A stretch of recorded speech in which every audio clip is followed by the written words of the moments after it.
आहुति हमारी प्यारी सी बिटिया, ये हमें कुछ सुनाना चाहती है। क्या सुनाएंगे मुझे भी नहीं पता, पर मैं चाहता हूँ ये जो सुनाए वो आप भी सुने। राम क्यों पूजे जाते हैं? राम इसलिए नहीं पूजे जाते कि उन्होंने कौशल्या की कोख से जन्म लिया। राम इसलिए पूजे जाते हैं क्योंकि उन्होंने वनवास करने वाली कैकई को भी कौशल्या जितना आदर दिया। राम इसलिए नहीं पूजे जाते कि जानकी जैसी देवी से विवाह रचाया।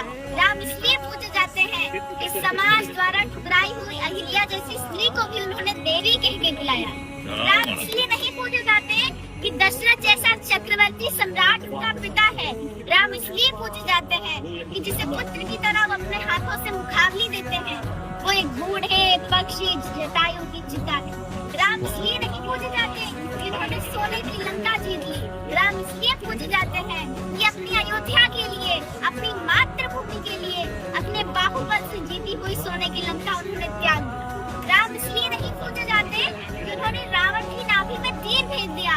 राम इसलिए पूजे जाते हैं कि इस प्रकांड विद्वान से जीवन की शिक्षा लेने के लिए उन्होंने लक्ष्मण को उसके चरणों में भेज दिया। राम इसलिए नहीं पूजे जाते कि वो भगवान थे।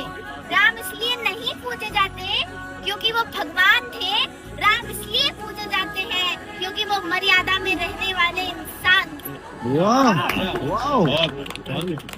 मैं एक चीज ऑफिशियली कहना चाहूंगा, ये मैंने आज से तकरीबन 1.5-2 साल पहले लिखा था, और जितना अच्छा हमारी आहुति बिटिया ने बोला है, मैं जीवन भर कोशिश करके भी इतना अच्छा कभी नहीं बोल पाया। एक बार तालियां आहुति के लिए।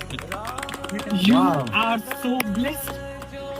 राम इसलिए पूजे जाते हैं, बिल्कुल ठीक है जो तुमने बोला, लेकिन इस देश में बेटियों की पूजा भी इसलिए की जाती है क्योंकि तुम्हारी जैसी बेटियां हैं इस देश में। खुश रहो बेटी।